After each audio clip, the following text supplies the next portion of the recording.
Mga kababayan, yung mga balita laban sa mga minions ng China rito sa ating bansa. Ano nangyari din kay Harry Roque?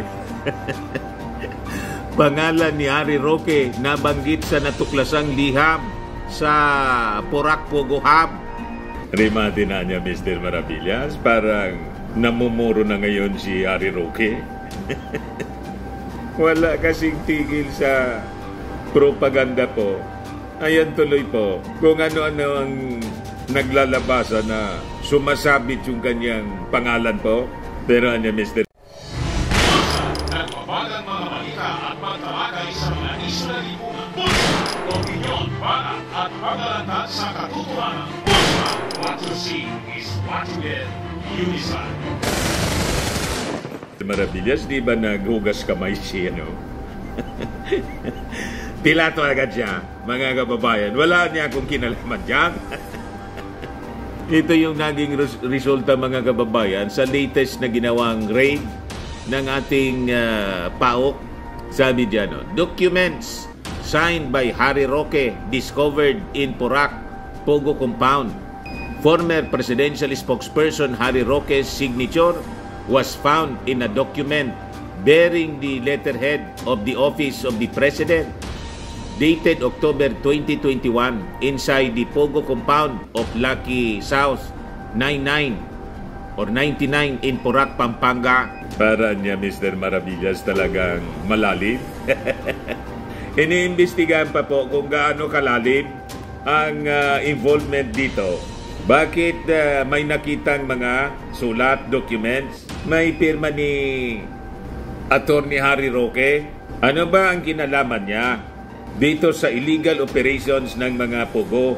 So sabi po dyan sa balita, isa yon sa tinitingnan natin kung magiging authentic yan, at nakita natin yung ibang documents na galing sa palasyo noong 2021. Malalaman natin kung bakit, para saan ang letter na yon. May negosyo. Baka sponsorship, mga kababayan. Baka may mga, siyempre, favors nasa posisyon sila noon. Alam nyo na po. So sabi po ng PAOK, spokesperson na si Winston John Casio, kailangan anya natin ng masosing investigasyon ang gawin natin, kasi baka mamaya ginagamit lang ang government o kaya ginagamit kung yung isang pangalan ng tao na para lumabas na connected sila, pero hindi naman. Yun yung ina-avoid natin. Sabi po ni Presidential Anti-Organized Crime Commission, PAOK, Undersecretary Gilbert Cruz. So makikita ninyo, fair po ang ating pamahalaan. Walang persecution ng kung sino-sino. Patas po. Hindi yung basta na lang isasabit yung isang tao. Kung wala magbase, di okay lang po. Wala magpananagutan po si Harry Roque, di okay. Before ko, mga kababayan, ibigay sa inyo yung mga balitang yan, yung detalye na mga balitang yan, click subscribe muna dito sa ating YouTube channel and hit the notification bell po para lagi po kayong updated sa mga kaganapan dito sa ating bansa. Like and share na rin po ninyo ng ating video at wag na rin po ninyo na skip yung ating mga commercial ads para tuloy-tuloy lang ang pag-unlad ng Bagong Pilipinas. Sa mga naganap po ng malinis and spacious fitness gym, pumunta lang po kayo sa aming Colossal Fitness Gym.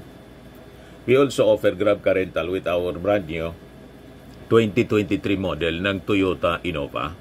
We also accept booking for those who are planning to travel via PAL, Cebu Pacific, and other airline companies, local and international, and bills payment for Meralco Bills, PLDT, Aleco Bills, etc.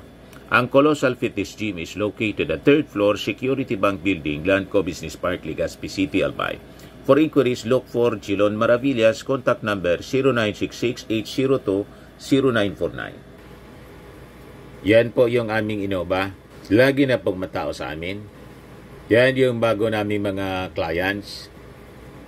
Tingnan ninyo po. Very colorful. Napakaganda po ng aming gym. At napakalinis. Pati mga foreigners po, pumupunta sa amin. Mga British tourists po sila. Na-set up na rin po yung aming mga bagong gym equipments. May treadmill na rin po kami. Ito naman po yung bago naming product na binibenta online. iGlow Serum Whitening po siya. Tingnan ninyo yung epekto sa aking anak na architect before and now. Yung mga inquiries po ninyo, dumiretso na lang kayo sa kanyang Facebook account, Riz Maravillas. Ito naman po, Firmax Firming and Lifting Cream, pinapahid po sa mga pulses and affected area. Mainam po sa mga pains at paninigas na mga kaso-kasuan.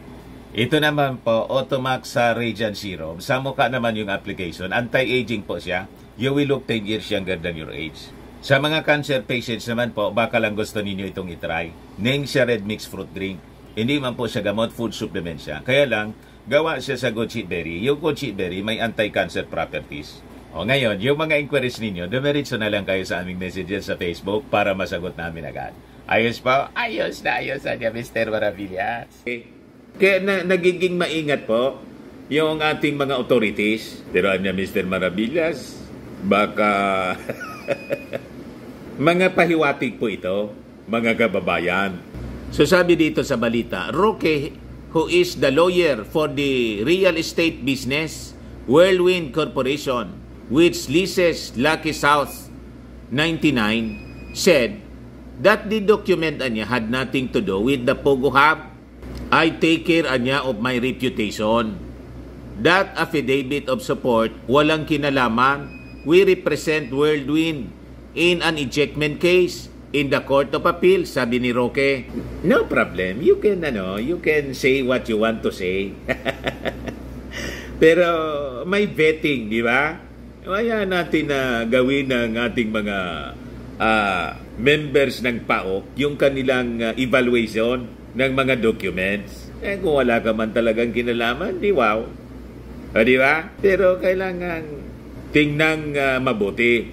So sabi diyan, during a news forum in Quezon City on Saturday, kahapon po, PAOK spokesperson Winston John Casio said the document has no criminal value for the investigation.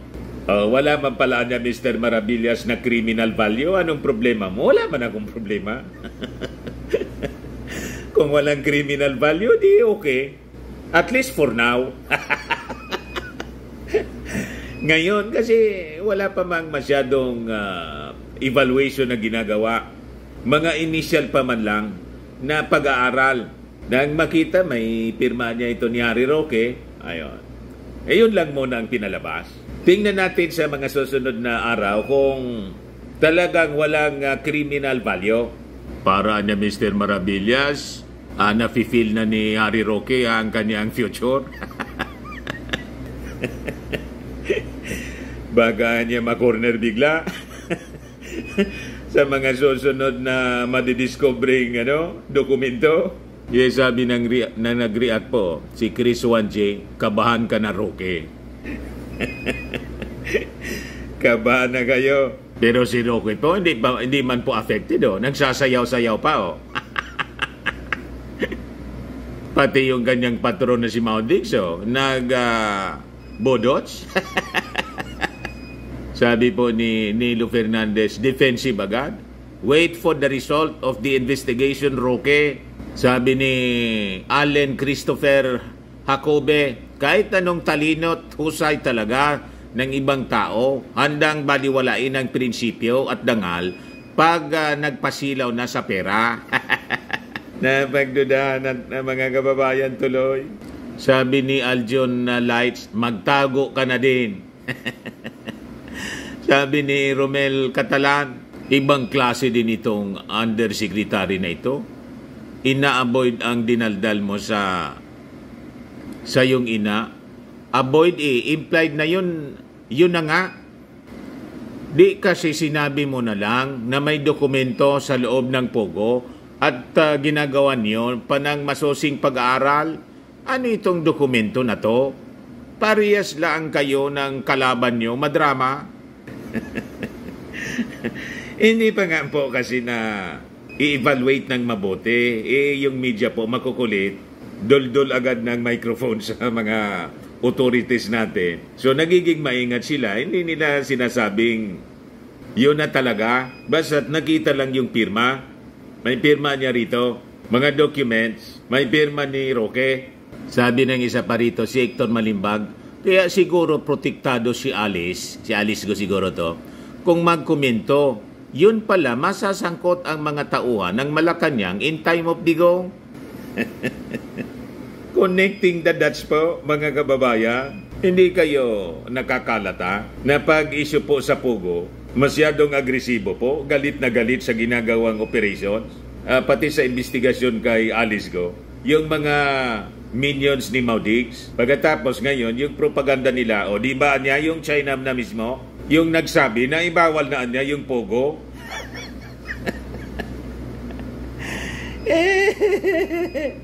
Kung hindi pa namin alam yung mga style ng China, mahilig po sa double talk propaganda para makalusot sa kanilang mga pinagagawa dito sa atin. Yung Pogo kasi, mga kababayan, na pagdududahan na ginamit ng China para sa espionage, paniniktik dito sa atin. Ngayon, biglang nagpalabas ng statement ng Chinese Embassy. We urge you niya na iba na yan na Pogo.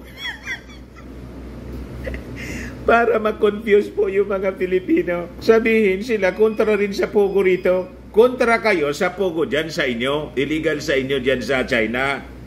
Pero inayaan ninyo yung mga mamamayan ninyo na magka-Pogo dito sa amin. Kasi ginagamit nga ninyo yung Pogo operations. Yun ang lumabas dito sa investigasyon kay Alice Go po. Naging national security threat, mga kababayan. Itong Pogo operation, ngayon sinasabi ninyo na iban para hindi kayo pagdudahan na ginamit ninyo sa paniniktik. Huwag kami China. O ngayon, nabanggit natin si Alice Go, mga kababayan. Ito yung latest ngayon na balita tungkol sa kanya. Sabi dyan po, PAOK to file most serious non-bailable charges versus GOO. Magsasampa pala sila, yung Presidential Anti-Organized Crime Commission, ng non-bailable case against Bambantarlac Mayor Alice Go before the Department of Justice, sabi dyan, over the alleged involvement with the Philippine Offshore Gaming Operators or POGOs. So sabi po ni kahapon ni spokesperson, PAOK spokesperson Winston John Casio, na magpa-file po sila. We will meet as a body niya to finally decide on the charges kasi medyo marami ho.